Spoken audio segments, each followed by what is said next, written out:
and welcome to Soundwaves, the official podcast of the Ellen MacArthur Cancer Trust. My name's Scott, and this week we're in a celebratory mood. Last week was the Trust's 17th birthday, so in proper party style, we've invited some guests over to have a wee gab about the last 17 years. Joining me this week is founder, patron, record breaker, and dame Ellen MacArthur.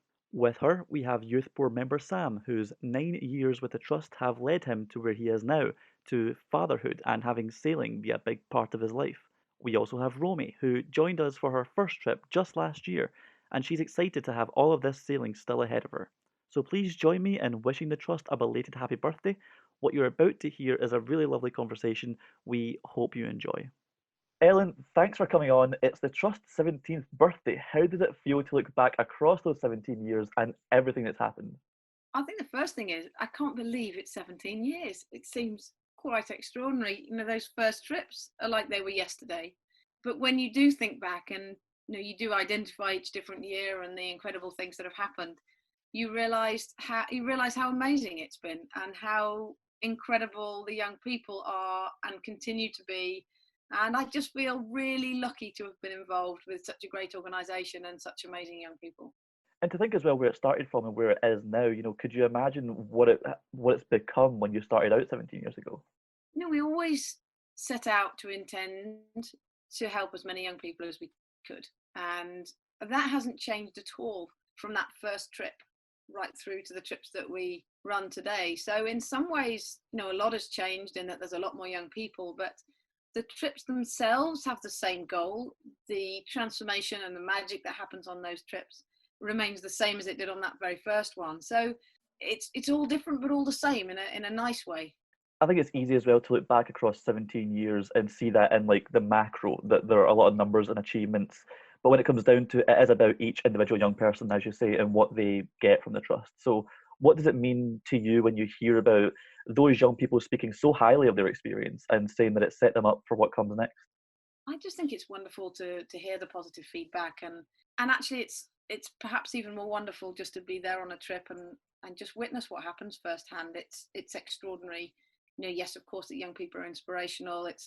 You feel amazingly privileged to be with them and on the boat, but at the same time, and it's just so special. It's so much about fun.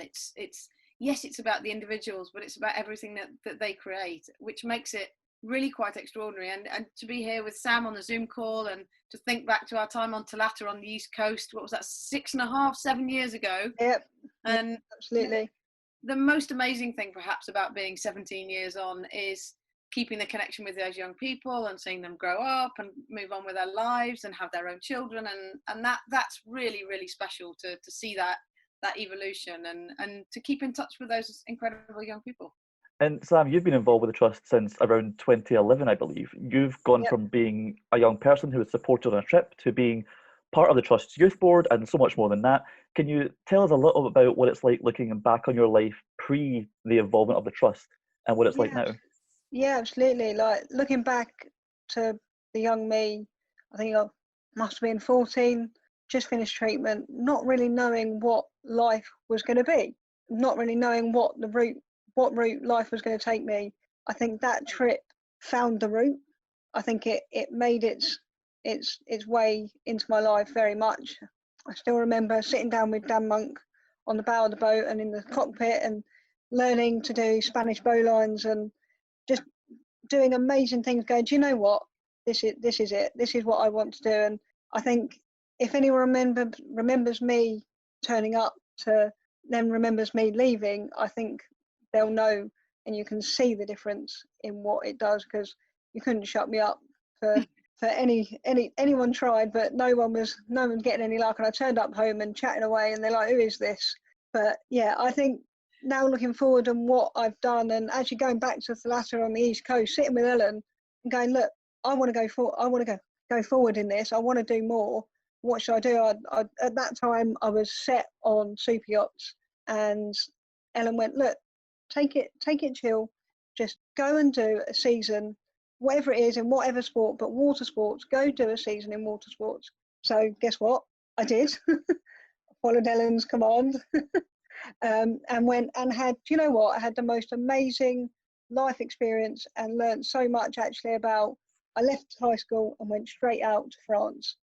Did a bit of training, obviously. They didn't just let me loose with kids in with no training, but did some training in pool and went straight from high school and straight on and did water sports. And that my confidence from the trust trips made me be able to stand in front of 30 kids and give a lesson on weather. Without those trips, I would have never found that. Well, firstly, I would have never been in the south of France teaching water sports. But I think it just shows kind of where I've gone now and how like confident I am. Like, I would have never done something like this prior to that. I think it just shows the difference it makes. You discovered sailing on that trip, and then, how does sailing fit into your life now, 9 years later? Yeah, so I now am a mate on trust trips. I was doing 3 or 4 a year. Obviously, having a little boy, I've kind of had to take a step back, but obviously now being involved in the youth board. But I've done many tickets. I've done my day skipper ticket and I've done my yachtmaster theory. Was planning on doing kind of yachtmaster but practical, but I'll get onto that when I get round to it, and then obviously hopefully become a skipper one day. But yeah, it's a big part of my life. You can tell when I'm getting ready for a trip because I get very excited. I can't sleep for weeks before. I'm sure every young person has the same feeling coming back. I'm very much just like a young person coming back. And thinking about where that relationship has ended up, you are on the youth board. How does it feel being part of that, where you're able to represent young people and how they are supported? I think it's an amazing experience. I'm very lucky to be part of it. I think it's a great chance for actually listening to. Obviously, we get to talk to young people all the time, maybe more than what the skippers might do, and sometimes more than what the staff do. Because as a graduate volunteer, sometimes young people open up a little bit more, just because of what we've been through. And I think being able to take those conversations and go, look, actually, this doesn't work for this type of person, or this person said this.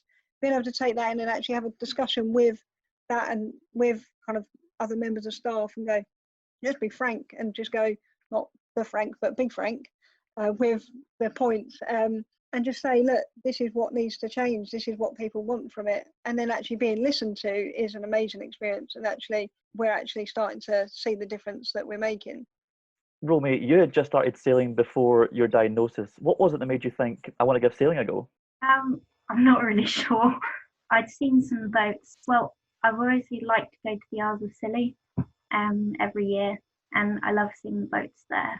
And what was it like when you actually started doing it for the first time? Really exciting, because I was quite nervous, but our sailing instructor, he just sort of plonked us on a boat teach, and yeah. Just said, go for it. Yeah. And what was it like then returning to that after your treatment, continuing your own learning, going on your first trust trip? What was it like being back on the water? I was really excited, but nervous at the same time, and I was holding back a bit because I was scared of capsizing, which I wasn't before. It was just something that I took in my stride, but I was really nervous. And in terms of your recovery as well, you had osteosarcoma in your leg, right? Yeah. This is a very physical thing to go sailing.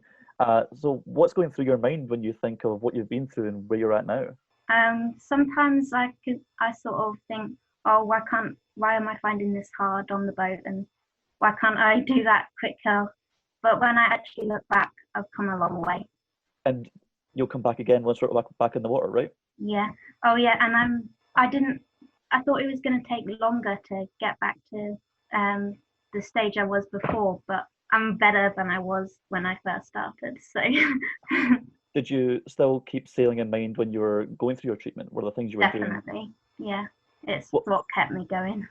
What kind of things were you doing? Were you like reading up on things, or were you just thinking back to what you'd done already? Or I had Ellen MacArthur's Race Against Time book, and I took that to every stay at the hospital. What a great name drop! What a great name drop! I guess because, like, on one hand, the trips are all about bringing young people together who have been through the same thing, but also it brings people together who also experience sailing and who have an interest in sailing. So, hearing Sam talk about what's happened with his life going forward from his first trust trip, does that make you think, maybe that's where my life might end up heading as well? I would love to carry on, and I hope one day I'll be able to volunteer and help other people. You already know the trust would love that, so absolutely. Sam, just talk about volunteering there. You've been a volunteer, you're grad vol yourself as well, been on the trust, the youth board. What's your experience of seeing young people arrive on a trip and how they are on the Thursday or Friday when they leave? You said yourself, like, there's a huge difference night and day from the Monday to the Thursday or to the Friday. What do you see when you're on a trip as a volunteer? It's very different all the time, but most of the time on your first time trip, you'll see maybe a few little groups from each hospital or groups that have travelled down together on a Monday, all talking together. Okay, some of them might get split up or they might sit together, but actually by the Friday, you'll see one big group talking. It's not one little group. You've become that family on that trip. I think we were talking about this in a youth board meeting the other day, actually, was you become like, what is it about the trust that creates that relationship? And actually, it's not a friendship, it's a family. Well, with a friendship, obviously, but you become a family. And it's, although you might not see that person for a whole year, without even talking to them for that year, you start the conversations as you did when you left that trip on the Thursday or Friday. It's a crazy feeling.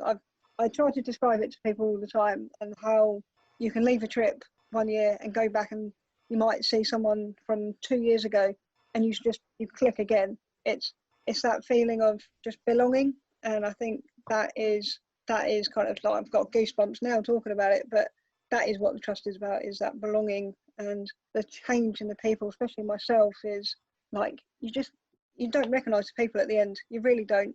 And if someone doesn't want to sail and doesn't want to learn about that, but actually they just enjoy being with people, that's fine.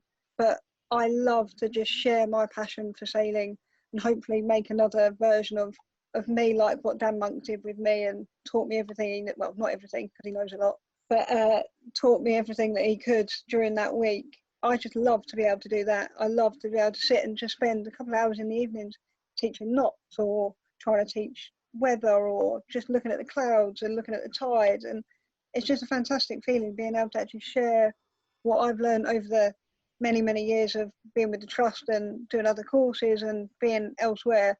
It's just a fantastic feeling. And Ellen, having heard Sam and Romy talk about their experiences there, we talk a lot about the magic that happens on trust trips. You mentioned it earlier on.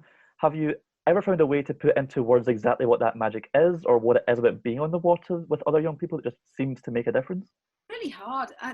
Sam just said he's tried to describe what happens to people, and he really struggles. I don't think you can describe the magic. I mean, I can describe the different elements. Being on a boat is very special. It's different for the majority of the young people that sail with the trust. On the boat, you are a family, but you're also, as Sam said, part of this bigger family. So, all the boats come together every day, every morning, every afternoon. There's a collection of everyone together. So that's very special. So I think because you're in a little family on the boat, because the boat is different, because the boats are a bigger family, that creates the vehicle for the magic to happen. But that in itself isn't the magic. The magic is the change in those young people from arriving on day one being incredibly shy, incredibly quiet, very introvert, to, as Sam quite rightly put, now you can see from Romy's smile, you leave 4 days later and these young people are just so full of fun and adventure and stories and laughter. It's just extraordinary to witness that from the outside. And I think sometimes from the inside it's hard to understand, but it's really reassuring to hear Sam say, actually, it was a complete game changer for me. It completely changed my life, and I see that change in myself. And I think as you get older, you realise some of those moments in time where things really change, and I think the trust trips really provide a vehicle for that change. But maybe magic should remain a magic thing. Maybe actually, if you understood magic, it wouldn't be magic anymore. And I think long may magic continue, whatever that looks like. Just let that magic happen. Anecdotally speaking, have you ever seen anything quite similar to this? Because I can't ever imagine comparing it to anything. When I think of the sailing, I think of the trips, I think of what happens on the trips, and you see what happens. I have no comparison point, and I think that goes back to the magic as well. I think that's a really good point, and but I do have a comparison, and that was when I was invited to go and sail with young people in recovery from cancer and leukemia in France, and this was now 20 years ago. It was with a French charity called À Chacun son cap, and a girl I worked with in sailing, her brother had leukemia, and he was very involved with the charity. And he said, would I go and sail with these young people? And I jumped at the chance. I said, I'd absolutely love to. And I travelled over to Brest, and there were lots of boats there and lots of young people. And as I arrived, I remember feeling incredibly nervous. Like Romy said, you don't quite know what to expect. I'd never worked with young people, let alone young people in recovery from cancer. I didn't know what to say. They were all French, there was a language barrier. There were many challenges. But within 5 minutes of setting foot on the boat, I was absolutely blown away by the young people and the fun and the attitude, and the atmosphere was absolutely extraordinary. I'd never seen anything like it. And I stayed in touch with a lot of those young people. Many of them went back into hospital. We communicated when I went around the world for the first time. I had a plaque with 100 of their names up in the cabin with me, every day of that trip. And they were a big part of that journey. They inspired me hugely with what I was undertaking. And it just felt like the right thing coming home from the first round the world to set something similar up in this country, because, as you quite rightly say, that there was nothing, there was no comparison here. There was nothing that the young people could do that was the same as that experience in France. So it was amazing to be able to put the Cancer Trust together and run those first trips. Again, nervously thinking, is this going to be the same? Will it work over here? But it did. It absolutely did. And that magic happened on, trip 1, 2, 3, and now hundreds and hundreds of trips down the road. That magic's still happening. That's a very profound point as well, about taking the names of the young people with you around the world, because even though you might not be together at the same time, once you've met each other, you can't unmeet each other. That's for life as a family. It was very special. And actually, when I finished around the world, 94 days later, there was a coachload of young people who came from hospital with the doctors and nurses, in the coach with them. And they drove to see me in. They drove through the day. I finished late in the evening, very late at night. And the last thing I did before turning in was going on the coach. They'd all been out to see me on a boat. They'd all come to the finish line. They'd wave to me, and I went onto the coach to say hello to all of them before they drove back through the night to Strasbourg. Very special. We finish up episodes of Soundwaves the same way we finish up trips, with a game of best bit, worst bit, and funniest bit. It's probably impossible for you to pick any of those, Ellen. You've got a rich history with the Trust, but can you give us something great, something that maybe wasn't so great, and something very funny? I think what's the best bit? Every trip's the best bit, but I think what's the best bit is, the best part for me is seeing the same magic happen on a trip now as did 17 years ago. Seeing the same transformation, and perhaps even more importantly, and this is quite a big best bit, but I'm milking this moment. I think, as I mentioned earlier, to see young people like Sam flourishing with confidence and just able to transmit that passion for life and how their lives have evolved to the next generation of those young people coming through. That's really, really special. Worst bit, saying goodbye, actually. Saying goodbye at the end of the trip. Every trip has a worst bit, and that's saying goodbye, because nobody wants to. I don't. None of the young people do. It's been an amazing time, and unfortunately that has to draw to an end at some stage physically. And funniest bit. There have been so many funny bits. I think being absolutely soaked in the water pistol fights, that I get obviously headhunted for the water pistol fights, and every single time they are nothing short of amazing. So they're pretty funny. But there've been so many special moments: the card games, the conversations, the laughter. It's really, really special. People really seem to enjoy targeting you and Frank in water fights. I'm not sure what's going on there, but Romy, you've had one trip so far. You're going to have many, many more. So you'll have like history to look back over, funniest bits and worst bits and whatever. But from your one trip you've had so far, what's been the best bit, worst bit, funniest bit? Dan let me do a 360 with the boat and steering it all the way around. It was really good because I felt, for the first time in ages, I felt like I was in control of myself and of what I was doing. Yeah. Do you have a funniest bit? Definitely the water fight again, with Pirates of the Caribbean playing. How could it be more epic than that? That's the coolest thing. And I guess the worst bit, saying goodbye. Yeah, definitely. Sam, hit me with your best bit, worst bit, funniest bit.